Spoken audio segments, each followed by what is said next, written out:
The Tao of Self-Confidence, episode 841. Welcome to the Tao of Self-Confidence, where I share stories of amazing women who have discovered their inner journey to self-confidence. Visit our website at thetaoofselfconfidence.com. Your inner journey to self-confidence awaits. Well, hello, friend. Welcome to the Tao of Self-Confidence, where I share stories of amazing women who have discovered their inner journey to self-confidence. I'm your host today, Sheena Yap Chan, and today I have an amazing lady on the show today. She is the co-founder of Asians in Advertising, and I'm super excited to have her on today to share her story about confidence. And so without further ado, I'm going to introduce you to Bernice Chao. Bernice, how are you today? Maybe you can fill in a little bit more about yourself to the listeners. Thank you so much, Sheena, for having me on today's episode. This is such an incredible platform you've created. My day job is I'm the head of integrated creative at Zambezi, which is an advertising agency out of Los Angeles. And I'm also a professor at LMU, part of their M-School program. I'm the president of the TEDx Culver City chapter as well for the last 5 years. And I'm a contributing author to 2 books, Advertising by Design and Brandy Quickies. And I'm currently writing my own book with Jessalyn Lamb called The Visibility Mindset: How Asian American Leaders Create Opportunities and Push Past Barriers. I love it. And I'm excited to read that book when it comes out because it's definitely needed. You know, earlier, before we started recording, I know we were talking about how Asian women especially aren't promoted in leadership roles and CEO roles and managerial roles. There was a recent stat that came out that in managerial roles in the US alone, only 2.7% are represented by Asian women. So, and this is 2021 stats. Okay, this is very recent. So it means we still have a lot of work to do out there. And, make things happen, speak up, and keep, bossing up in our life. So thank you so much for sharing that. And Bernice, what's your cultural background? I'm Chinese, Taiwanese, recently learned that I'm 20% Filipino, Austronesian. I was born and raised in Cupertino, California, Silicon Valley. Now I'm living in Silicon Beach in Los Angeles. And my parents, they immigrated from Taiwan. So I was raised with that culture. Awesome. Well, thanks for sharing that. And what'd be your favorite self-confidence quote? I had a good think about this one. And there's one that always makes me smile. And that's, "And though she be but little, she is fierce." That's a quote by William Shakespeare. And that one just makes me smile because I'm a small Asian woman. And I believe I have that fierceness.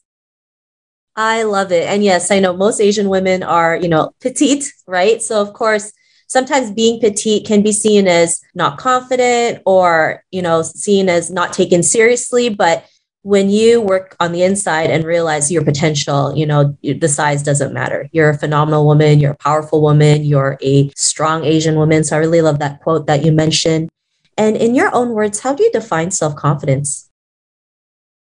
I define it as the ability to just trust the decisions that you're making, right? So you're not second guessing yourself. So you know that the actions you're making are, right ones, at least right ones for you. I like that, especially since Asian women aren't used to making their own decisions or have to second guess their decisions because all our lives we've been told what to do, right? And even though the decisions we make may seem like it's going in the total opposite direction, it'll always land us to the right direction, especially when we look back. We're like, oh, okay, now I realize why all these happened, right? It all happened for a reason. And so it really takes a lot of us to make our own decisions. And, we shouldn't be afraid to make the wrong decisions too, because those wrong decisions can still lead us to the right decision. So thank you so much for sharing that great definition. And Bernice, what was your life like before your discovery of self-confidence? I felt like I just didn't know what was driving my decision making, right? I didn't have confidence in it. So there was a lot of self-doubt. There was a lot of nerves. And then you're like, okay, am I doing the right thing? And then you're like, maybe I shouldn't have made that decision. And so I definitely think there has been that reckoning of like, okay, where I'm making this decision, my abilities around that decision making, I have the tools. And if I don't have the tools, I can learn the tools or figure it out, right? And I feel like just knowing that I don't have to be perfect, right? So giving yourself that grace, the faith that I will figure it out. So giving myself that extra, like, you got it, really helped kind of reframe that self-confidence moment and turn that, bubbling of nerves into something positive. I like that. And, it's so true. We are so resourceful, right? If we don't know it now, we can always find a way to know. We can also ask for help, right? Which is something that we don't do often. And it's okay to go out there and ask for help, especially if we have no clue what we're doing, right? I'd rather ask someone who's more knowledgeable than, me trying to figure it out and pulling my hair, right? Or throwing my laptop against the wall. And so, it's important to realize like, even if we don't know everything, even though if we make mistakes, even if we're perfect, we aren't perfect, we can go out there and figure it out because we're resourceful and we're resilient and we're going to keep moving, right? Even, our grandmothers or mothers, they always found a way to make things work, right? Whether it was moving to the States or the Canada or trying to figure out how to cook, they just found a way. And if we apply the same things in different parts of our life, imagine how much we can accomplish. And so I really like that you mentioned that. And, I really just wanted to ask you, Bernice, what was that aha moment, especially creating Asians in advertising? I'm pretty sure, I remember I interviewed a woman in the PR industry, and she mentioned that Asian women only made up like 3% of PR specialists or in the PR industry. But what was that aha moment for you guys, for you to create Asians in advertising? Well, for Asians in advertising, it was just out of my own personal experience. As a creative within advertising, I'm in a vertical that is highly white male dominated. So I'm not the right gender, I'm not the right color. And like I said, I'm small. So, when my competitor is about a 6 foot tall, deep voiced man that maybe aged a little faster than me. So I come in and I remember my second or third interview, job wise, I was already about 5 years into my career. And I walked in and they were like, "Are you here for the internship?" And so that aha moment of like, oh, there's things that I can't control, right? So I can work really hard. I can raise my hand for everything. But there are cultural biases that I can't ignore that, I have to learn which learnings I could take from my parents of working hard and being resourceful. And then which ones do I have to kind of overcome? Being too quiet, not speaking up, contradicting the person that's in charge. Like these things are the ones I had to learn from like the Western world that, my parents didn't teach me. So that aha moment was when I was like looking around, and it was the first time I was in an agency with 5 Asian people. And I live in Los Angeles. It's a very diverse place. And I was so excited. I was like, oh my gosh, there's 5 people in this agency. It's time for us to do something. And I started setting up meetings. I was like, let's do this. And I was kind of met with kind of lukewarm like reactions. And so people would come to my meetings and I'm like having this whole agenda and action sheet and things I worked on. And they're like, but. And I think that's such an Asian thing to be like, are we making space for other people? Do we need the space for ourselves? And it kind of just got shelved. And it wasn't until, the past 2 years where Asian hate was a big thing. And for so long, we can kind of get away with hiding, right? Or just assimilating. And all of a sudden now Asians are so spotlighted. I was walking out of the house and I was like checking around in the parking lots and making sure I was okay constantly. And it really helped me realize, yeah, we do need a group. We have so many unique challenges and biases to who we are and how we were raised that we need to fill that gap. There wasn't a community that was really serving that need. And so I was like, I attended an Asian town hall, and it was the first time I saw like 12 Asian C-level people. And I was so incredibly excited. And I remember at the very end of the call, they were like, we never do this. We should do this more often. Why don't we do this? And I was like, you guys aren't talking.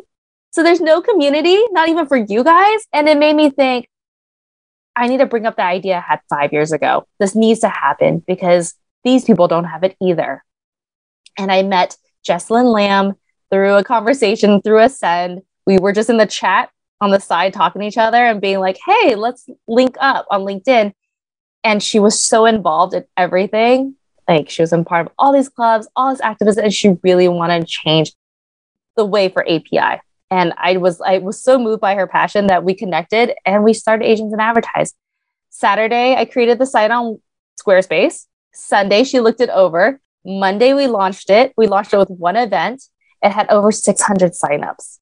And that one post that I posted, and I'm not LinkedIn famous, but it had over 30,000 views. And it just really showed that the community really needed this. Our metric was like, let's get 25 people involved. So the fact that over 600 people were just like so excited that there was especially a space for them really helped me gain the momentum of, okay, we're doing the right thing and we need to create this. First of all, I love your story. I mean, the fact that you never gave up on the idea, maybe you had it in the back burner, right? Like we all do, right? There's nothing wrong with that. But, sometimes there's a time and place for everything, right? And I think with you and Jesselyn creating Asians in advertising, it came at a time where we needed it the most, when our community is hurting, especially when Asian women are 2.5 times more targeted in hate crimes than men, right? Because we're still seen as quiet and submissive and obedient. And because of our upbringing, right? We're told never to talk about our traumas or the bad things that happen to us. But, now's not the time to be quiet. Now is not the time to leave it in the back burner, right? Like if there's something out there that you think the community needs, just go out there and do it. And if it flops, it's not the end of the world, right? You can just course correct it. Like even creating this podcast, there wasn't any Asian podcasters. There's probably like one Asian podcaster before me. And I was like, if I get like 10 people who listen to me, I'm okay. you know, and because, if, as long as I help one person, it makes all the difference. Right. But I mean, I'm glad it's more than 10, but I mean, it's just like, you just got to put it out there. Right. And you don't always have to have a launch plan. I mean, you just said, I created the website. Jesselyn looked over it. Monday, we announced it, and then 600 signups. Right. And that's sometimes, maybe that's all you need. We never know, but we will never know unless we go out there and do it. So I really love the story that you just shared with us. And, because of that aha moment, what's your life been like now?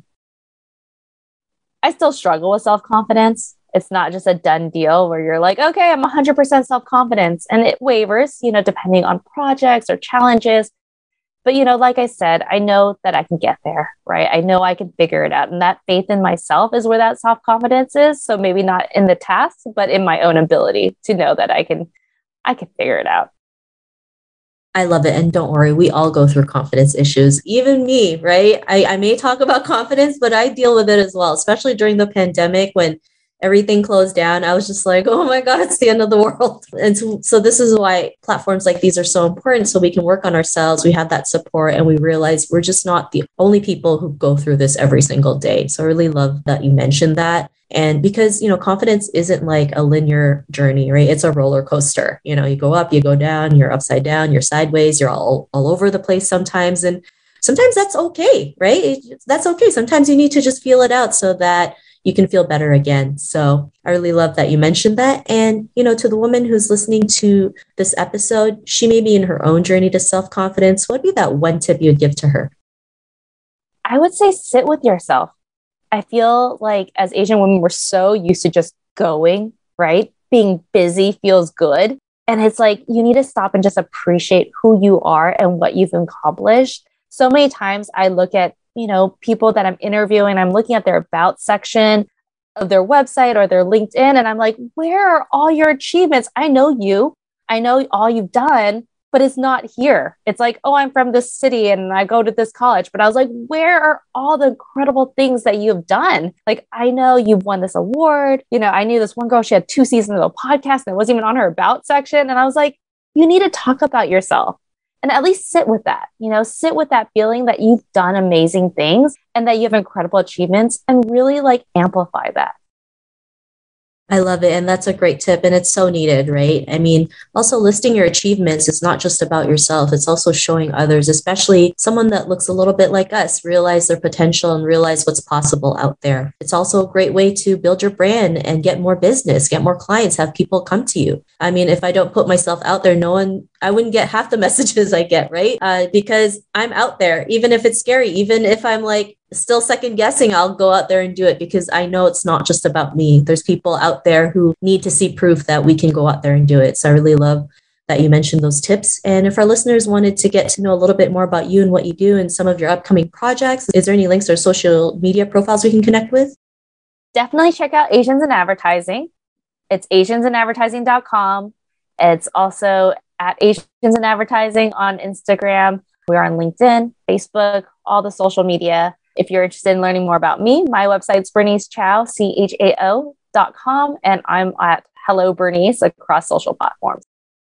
Thanks so much, Bernice. And to our listeners, if you want to connect with Bernice, you can also head on over to the taoselfconfidence.com and search for Bernice's name. Her show notes will pop up along with everything else that we talked about. And I really just want to thank Bernice today for taking the time to share her journey and tips with us on self-confidence. So thank you so much, Bernice. This is amazing. Thank you so much. Not a problem. It was really great having you on the show today. And to our listeners, be on the lookout for another new episode of another amazing woman's journey to self-confidence. And we'll talk to you soon. Bye for now. Thank you for tuning in to another amazing episode of the Chao of Self-Confidence. Get your free self-talk tape for building self-confidence by visiting our website at thechaoofselfconfidence.com. Your inner journey to self-confidence awaits.